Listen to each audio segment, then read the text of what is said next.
మానవ చరిత్రలో సోక్రటీస్ దగ్గర నుంచి మోడర్న్ టీచర్ వరకు, గురుకుల టీచర్ దగ్గర నుంచి గ్లోబల్ టీచర్ వరకు ఎంతో మంది టీచర్స్ వచ్చారు. ఈనాడు ప్రైమరీ టు యూనివర్సిటీ లెవెల్లో చాలా మంది టీచర్స్ ఉన్నారు. ఎవరు బెస్ట్ టీచర్? ఇక్కడ ఒక ప్రశ్న అడిగారు.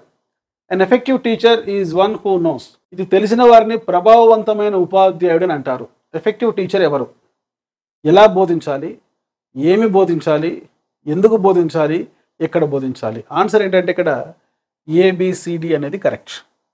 ఎలా బోధించాలి అనే ప్రశ్నకు సమాధానం చెప్పేవే మ్యాగ్జిమ్స్ ఆఫ్ టీచింగ్, బోధనలో నియమాలు, స్కిల్స్ ఆఫ్ టీచింగ్, బోధనలో నైపుణ్యాలు, మెథడ్స్ ఆఫ్ టీచింగ్, బోధనా పద్ధతులు, అప్రోచెస్ ఆఫ్ టీచింగ్, బోధనలో ఉపగమాలు, టెక్నిక్స్ ఆఫ్ టీచింగ్, బోధనలో యుక్తులు. ఇవన్నీ తెలిస్తే అద్భుతంగా పాఠం చెప్పవచ్చు, వారు ఎఫెక్టివ్ టీచర్ కావచ్చు. ఏమి బోధించాలి? ఇక్కడ సిలబస్ పైన, కరికులం పైన ఒక అవగాహన ఉండాలి. ఎందుకు బోధించాలి? ఒక ఎఫెక్టివ్ టీచర్, ప్రభావవంతమైన ఉపాధ్యాయుడు ఎగ్జామినేషన్ కోసం మాత్రమే విద్యార్థులను ప్రిపేర్ చేయరు. ఒక ఉన్నతమైన విలువలు పెంపొందించడం కోసం, ఆ విలువలు సాధించడం కోసం, ఆశయాలు సాధించడం కోసం, ఈ విలువలు ఆశయాలు అనేవి విద్యా గమ్యాలు, బోధన లక్ష్యాలు సాధించడం కోసం జ్ఞానము, అవగాహన, వినియోగము, అభిరుచులు, వైఖరులు, ప్రశంస, నైపుణ్యం, ఇటువంటి బోధనా లక్ష్యాలు లేక ఇటీవల వచ్చినటువంటి అకాడమిక్ స్టాండర్డ్స్, విద్యా ప్రమాణాలు సాధించడం కోసం, వీటిలో ఉండే నిర్దిష్ట లక్ష్యాలు లేక స్పష్టీకరణములు సాధించడం కోసం బోధిస్తాడు. సో ఈ స్పష్టీకరణాలు, ఆబ్జెక్టివ్స్, ఎయిమ్స్, వాల్యూస్ అనేవి ఎందుకు బోధించాలనే ప్రశ్నకు సమాధానం చెప్తాయి. ఎక్కడ బోధించాలి?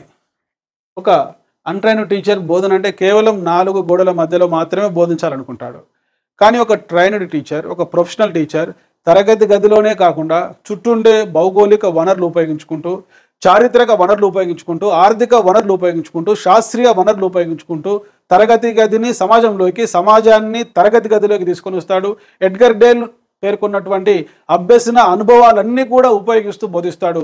ఎడ్గర్ డేల్ చెప్పినట్లు direct and purposeful experiences, contrived experiences, dramatization, demonstration, field trips, exhibits, educational television, movies, radio, tape recorder, still pictures, visual symbols and verbal symbols. ఈ విధంగా 11 రకాల అభ్యసన అనుభవాలు ఉపయోగిస్తూ బోధిస్తాడు. కనుక ఒక ఎఫెక్టివ్ టీచర్, ప్రభావవంతమైన ఉపాధ్యాయుడు ఎలా బోధించాలి, ఏమి బోధించాలి, ఎందుకు బోధించాలి, ఎక్కడ బోధించాలో తెలుసుకొని ఉంటాడు. ఈ విధంగా మీరు తెలుసుకొని ఒక బెస్ట్ టీచర్ కావాలని నేషనల్ టీచర్స్ డే సెప్టెంబర్ 5 రోజు మండల స్థాయిలో, జిల్లా స్థాయిలో, రాష్ట్ర స్థాయిలో, జాతీయ స్థాయిలో అవార్డు అందుకోవాలని, అక్టోబర్ 5 ఇంటర్నేషనల్ టీచర్స్ డే రోజు ఒక బెస్ట్ టీచర్గా గుర్తింపబడాలని కోరుకుంటూ మీ doctor Moses, Emily academy, Hyderabad.